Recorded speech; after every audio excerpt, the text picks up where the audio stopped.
Boa noite, meus irmãos. Sejam todos muito bem-vindos diante da graça do Pai. Havia um homem que costumava ter em cima de sua cama uma placa escrita: "Isso tudo passa".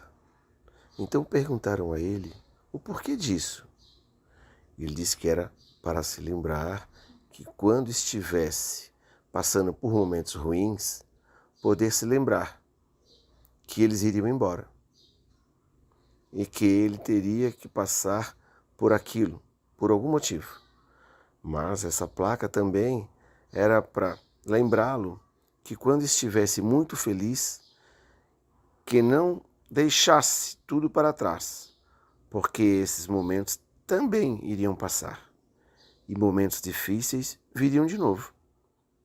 E é exatamente disso que a vida é feita, meus irmãos, de momentos. Momentos os quais temos que passar, sendo bons ou não, para o nosso aprendizado. Por algum motivo, nunca esqueça do mais importante: nada é por acaso, absolutamente nada. Por isso, temos que nos preocupar em fazer a nossa parte da melhor forma possível. Diante dessas palavras escritas pelo nosso irmão Chico Xavier, eu lhes digo, meus irmãos, acreditem piamente que nada é por acaso e que nada é para sempre, nem as tristezas, nem as alegrias, nem as dores, os sofrimentos, nem a felicidade. Então, meus queridos irmãos, não se aflijam, não se desesperem, porque tudo tem o seu tempo.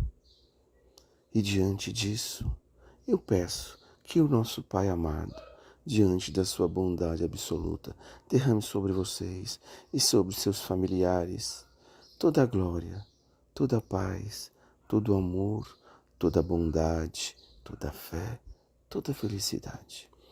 E que possa, Pai, esses nossos irmãos que estão a nos ouvir nesse momento, ter uma passagem de ano cheia de luz, cheia de graça, de saúde, junto dos seus familiares. Que a graça do Pai recaia sobre todos vocês, meus irmãos, hoje, amanhã e sempre. Que assim seja. Ave Maria, cheia de graça, o Senhor é convosco. Bendita sois vós entre as mulheres, e bendito é o fruto que do teu ventre nasceu, Jesus. Santa Maria, Mãe de Jesus, rogai por nós, os pecadores, agora e na hora do nosso desenlace.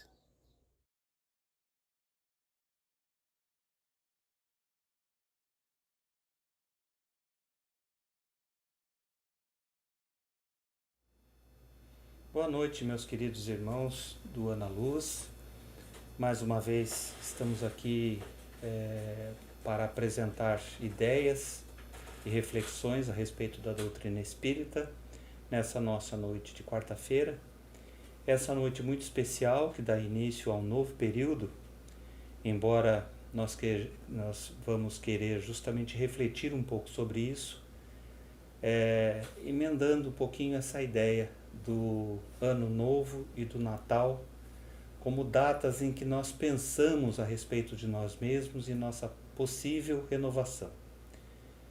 A cada vez que nos aproximamos, na verdade, do aniversário, no Natal e do primeiro de ano, nós costumamos ser tomados, até pela nossa cultura, de uma intensidade de emoções que nos fazem refletir sobre o que fizemos, sobre o que pudemos realizar nos últimos tempos e do quanto é possível nos modificarmos. Partimos de uma reflexão básica em relação a isso. É possível a cada um de nós uma renovação? E até que ponto? Na medida que, se olhamos para a nossa vida com a memória aguçada para os últimos tempos, Nós vemos transformações, mas nunca renovações. Percebemos o seguinte, que à medida que o tempo passa, nós ficamos certamente mais velhos, com maiores reflexões, com maiores responsabilidades. Muitas vezes o que mais acumulamos são culpas, mágoas. Nós acumulamos coisas e acumulamos essas coisas em nossa memória, basicamente. E quando nós pensamos no que passou, nós dizemos rememoramos. E quando pensamos no que há de vir, nós sonhamos, nós criamos expectativas das coisas possíveis de serem realizadas. E quando não, mesmo do impossível. Ao desejarmos coisas e em nossas orações refletimos isso, solicitamos a Deus que nos dê isso ou nos dê aquilo, que nos permita isso ou aquilo, que amplie essa ou aquele dom que temos. Mas poucas vezes nos dedicamos efetivamente a nos perceber. E, meus irmãos, a renovação possível está exatamente neste ponto. A reflexão desse dia está vinculada ao capítulo 7, porque a reflexão ela aborda e ela parte de uma visão geral da doutrina espírita. O primeiro ponto dessa reflexão, portanto, é que nós, cada um de nós, eu e cada um de vocês que assiste, somos seres espirituais vivendo uma experiência material que é certamente transitória. E a transitoriedade da vida nos escapa como elemento básico de todo o raciocínio que temos. No mais das vezes, estamos tão preocupados com o que realizar, estamos tão afundados na percepção do nosso dia, das nossas reações, das coisas que acontecem em torno de nós, muito mais na expectativa de coisas boas aconteçam, e aí ficamos analisando as coisas e julgando as coisas, dizendo isso me serve, aquilo não me serve, disso eu gosto, daquilo eu não gosto. E a nossa vida flui neste intenso, laborioso, tremendamente cansativo, monótono, monólogo de vida. Não estamos percebendo a presença de Deus agora. Esse é um outro elemento que a doutrina espírita vem nos inspirar. Ela nos revela um Deus que não foi, não um Deus criador, mas um Deus que cria. A doutrina espírita, os espíritos em geral, quando se referem a Deus, se referem a uma inteligência universal, abrangente, infinita, em todas as suas peculiaridades. Essa infinitude diz respeito à sabedoria, à bondade, à amorosidade, portanto, com que ele nos envolve. Exige de nós uma percepção que não temos. Por quê? Porque a nossa mente se mantém aprisionada no tempo e no espaço. Tudo que a nossa mente traz no nosso raciocínio está vinculado necessariamente a que distância está, quanto tempo eu levo para chegar, quanto tempo eu levei para sair de lá e chegar onde eu estou, quanto tempo se passou enquanto eu me formei nessa ou naquela disciplina, quanto tempo eu levei estudando determinado assunto ou para resolver determinada coisa, quanto tempo eu gastei para ter minha casa própria e assim por diante. Ou eu ainda vou gastar para ter este ou aquele bem. Perceba, as coisas que marcam a nossa vida, que determinam uma renovação, estão completamente fora desse horizonte. A renovação esperada, ela deve vir de dentro. Portanto, ela não envolve tempo, nem o aniversário, nem o Natal, nem a virada de ano vão representar, por quaisquer rituais, por quaisquer comportamentos que eu adote, em cada um deles. Ah, no meu aniversário eu gosto de me recolher em reclusão e meditar. No meu aniversário eu paro tudo que eu estou fazendo para receber meus amigos e festejar mais um ano de vida. Pois bem, nenhuma nem outra posição me renova. As posições acabam sendo, na verdade, reflexos de hábitos que nós abraçamos. E nunca a conclusão nestas coisas que nos leve à efetiva renovação. Pois bem, o Natal. O Natal, nós falamos do nascimento de Cristo, nós falamos do significado da vida de Jesus, nós falamos dos ensinamentos de Jesus, da esperança para a humanidade que ele representa, e a cada Natal ele ressurge como um elemento novo? Não. Como uma memória e como algo já programado em nossas mentes para pensarmos de determinada maneira. E nos apegamos religiosamente a esta imagem, abstraindo de nós mesmos, de novo, uma renovação possível. Nós, ao vincularmos o capítulo 7 do Evangelho, queremos fixar aqui um dos grandes princípios da doutrina, a imortalidade da alma, que juntamente com essa visão de Deus infinito, vai nos permitir ver que nós também somos infinitos.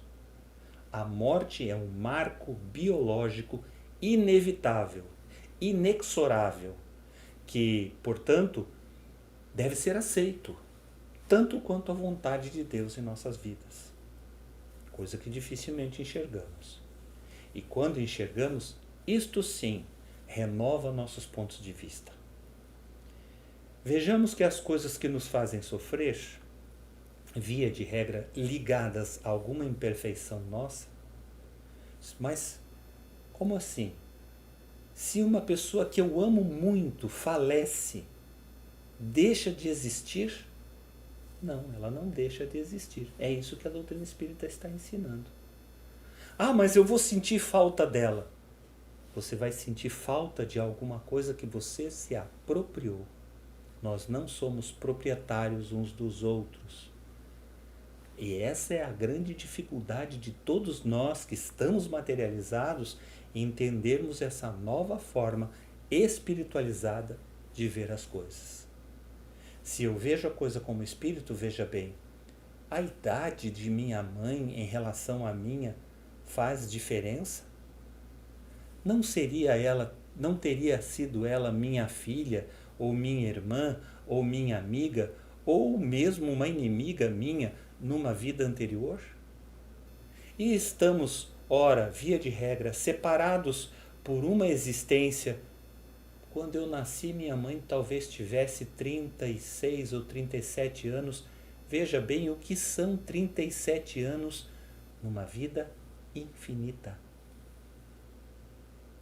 A ilusão que nos afasta, homens e mulheres, novos e idosos, são ilusórias diante da visão espiritual. A renovação possível nasce da percepção do espírito que somos. Na medida que nos percebemos como espíritos, vamos compreender o que é ser pobres em espírito ou pobres de espírito.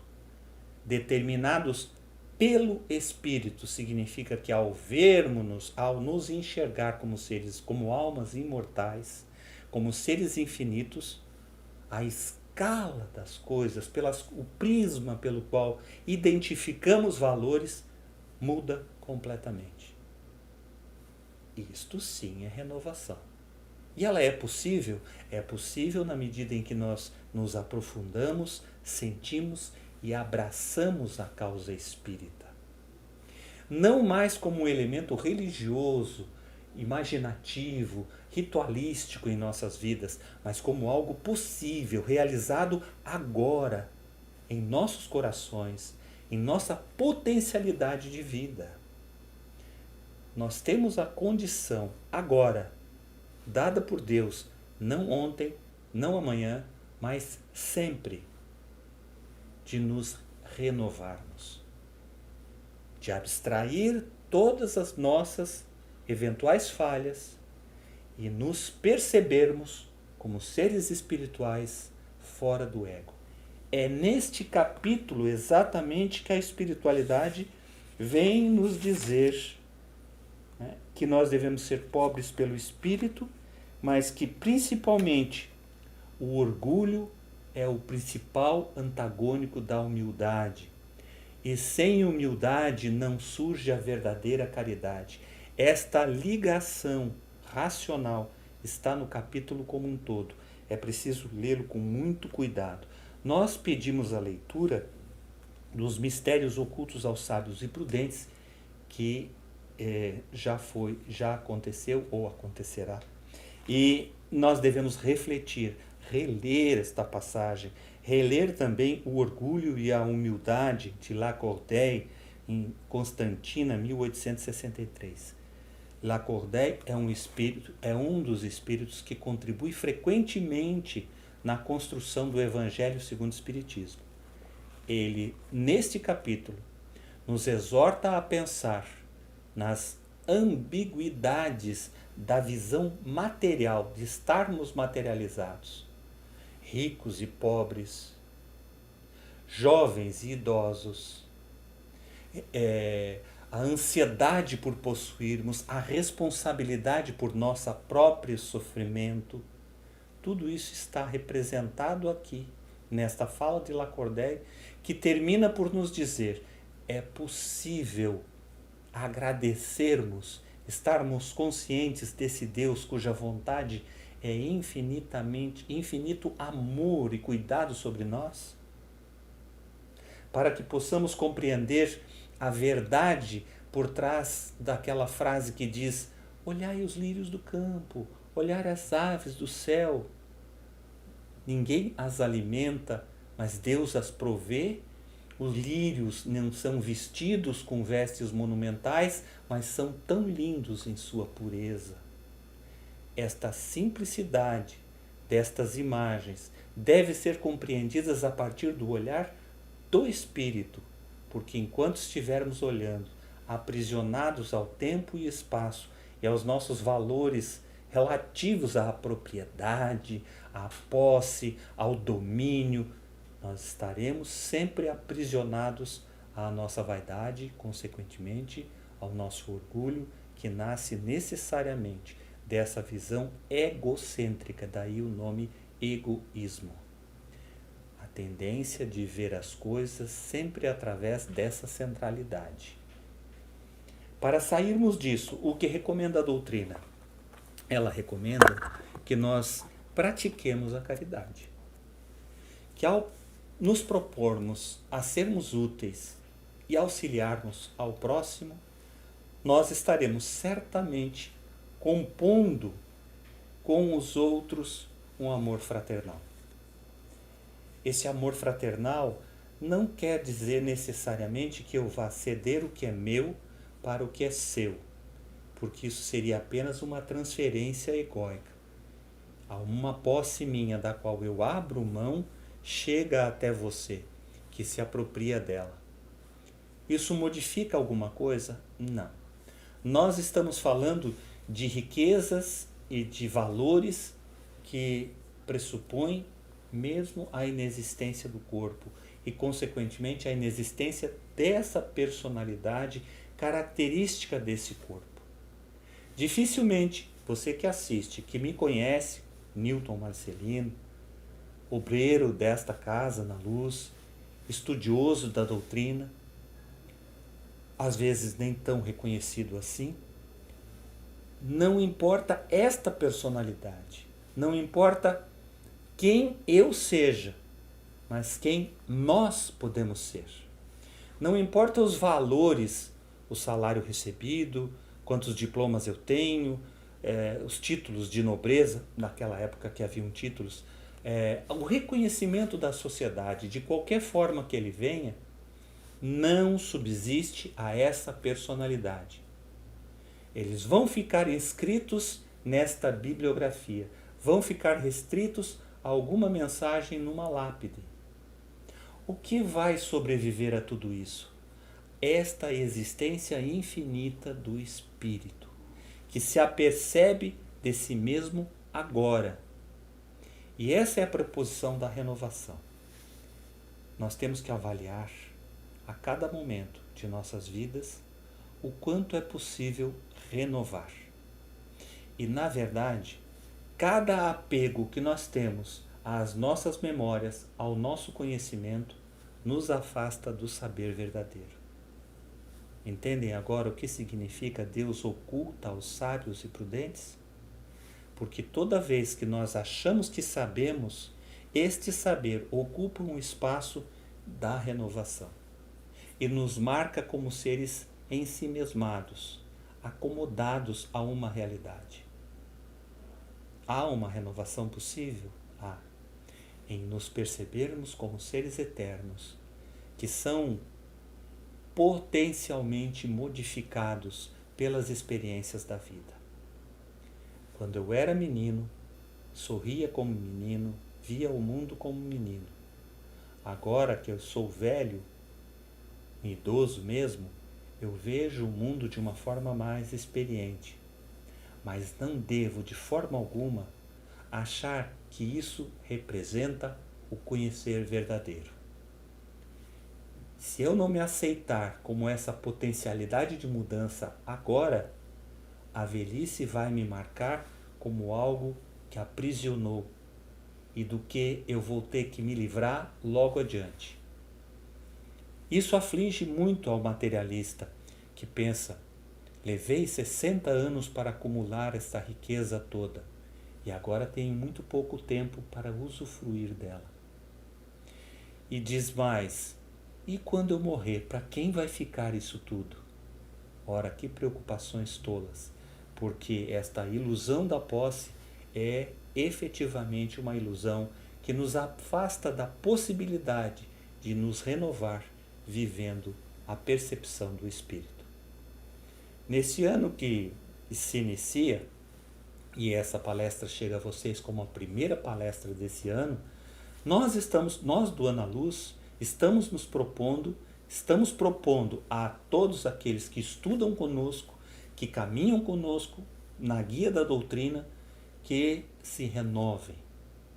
E essa proposta de renovação exige um esforço de cada um. A própria doutrina diz: o grande processo é conhecer-se a si mesmo. Se não formos capazes de olhar para os nossos pensamentos e sentimentos e nos apercebermos verdadeiramente dessa potencialidade, não estaremos vivendo o verdadeiro Espiritismo. Para conhecer o Espiritismo na sua visão geral, eu vos convido a todos a inscreverem-se, porque as vagas serão limitadas, neste novo estudo que vamos proceder a partir do dia 22 de janeiro. São 4 semanas, todo sábado pela manhã, para termos uma oportunidade de uma visão geral da doutrina e da potencial transformador que ela traz.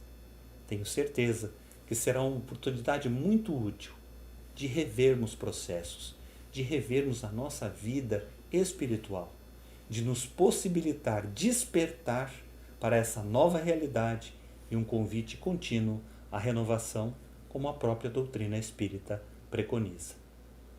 A partir daqui, eu só tenho a desejar um grande ano, um ano cheio de realizações para todos vocês.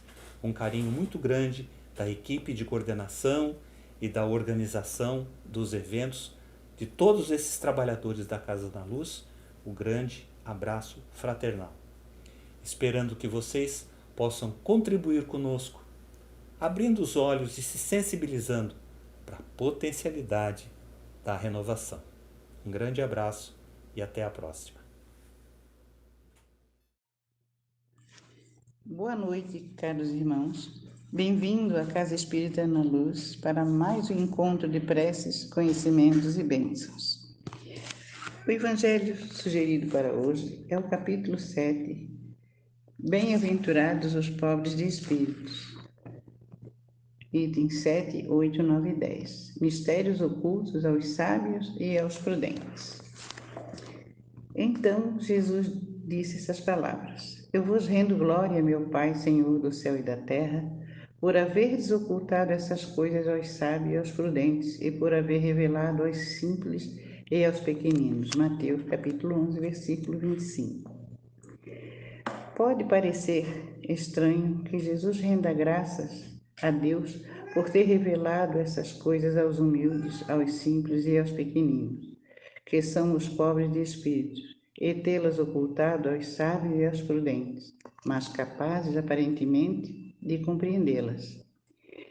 É preciso entender pelos primeiros, os humildes, os que se humilham diante de Deus e não acreditam ser superiores a ninguém, e pelos segundos, os orgulhosos, envaidecidos de seu saber mundano, que acreditam prudentes pois negam a Deus, tratando-o de igual para igual, quando não o rejeitam. Na antiguidade, prudente era sinônimo de empáfia, dono da verdade, é por isso que Deus lhe deixa a procura dos segredos da terra e revela-os do céu aos simples e humildes que se inclinam diante de sua glória. Assim acontece agora com as grandes verdades reveladas pelo Espiritismo. Alguns incrédulos admiram-se que os espíritos façam tão poucos esforços para os convencer. É que eles se ocupam dos que buscam a luz com humildade e de boa fé, ao invés daqueles que acreditam possuir toda a verdade e pensam que Deus deveria primeiro provar-lhes que existe para poderem aceitá-lo e ficar muito feliz em conduzi-los a si. O poder de Deus manifesta-se nas pequenas como nas grandes coisas. Ele não coloca a luz sobre o alqueire, uma vez que a espalha com abundância por todas as partes. Cegos são aqueles que não veem. Deus não quer lhe abrir os olhos à força, uma vez que lhes convém mantê-los fechados. Sua vez chegará, mas primeiro é preciso que sintam as angústias das trevas e reconheçam a Deus, e não o acaso, mas não que atinjam o seu orgulho. Deus emprega para vencer a incredulidade os meios que julga conveniente conforme os indivíduos. Não é o incrédulo que deve determinar a Deus o que fazer ou o que dizer. Se quiserdes me convencer, é preciso escolher esta ou aquela maneira, tal momento antes daquele outro, porque isto é o que me convém. Que os incrédulos não se espantem, portanto, se Deus e os Espíritos, que são os seus agentes de boa vontade, de sua vontade, não se submetem às suas exigências. O que diriam se os mais simples de seus servidores quisessem se impor a eles? Deus impõe suas condições e não sujeita a deles. Ele ouve com bondade aqueles que o procuram com humildade e não os que acreditam ser maiores do que ele. Não poderia Deus mostrar-lhes pessoalmente fatos sobrenaturais, na presença dos quais o incrédulo mais endurecido se convenceria? Sem dúvida, poderia. Mas que mérito teria eles, aliás, de que isso serviria? Não o vemos todos os dias negarem as evidências e até mesmo dizerem: se eu visse, não acreditaria, pois sei que é impossível. Se eles se recusam a reconhecer a verdade, é que seu espírito ainda não está pronto para entendê-la, nem seu coração para senti-la. O orgulho é o véu que tampa toda visão. De que adianta mostrar-lhe a luz a um cego? É preciso, em primeiro lugar, curar a causa da cegueira. E como médico hábil, Deus corrige primeiramente o orgulho. Não abandona seus filhos perdidos. Sabe que cedo ou tarde seus olhos se abrirão, mas quer que isso aconteça por vontade própria, e então, vencido pelas aflições da incredulidade, se lançarão por si mesmos aos seus braços e, como filhos pródigos, lhe pedirão perdão. Que assim seja, Senhor. Boa noite, caros irmãos. Que o nosso Evangelho possa ter ajudado a gente nesse começo de ano a se amolar e a reconhecer a nossa vida do dia a dia como estamos, o que precisamos fazer para ficarmos bem, para alcançar a nossa evolução. Fiquem com Deus e até mais.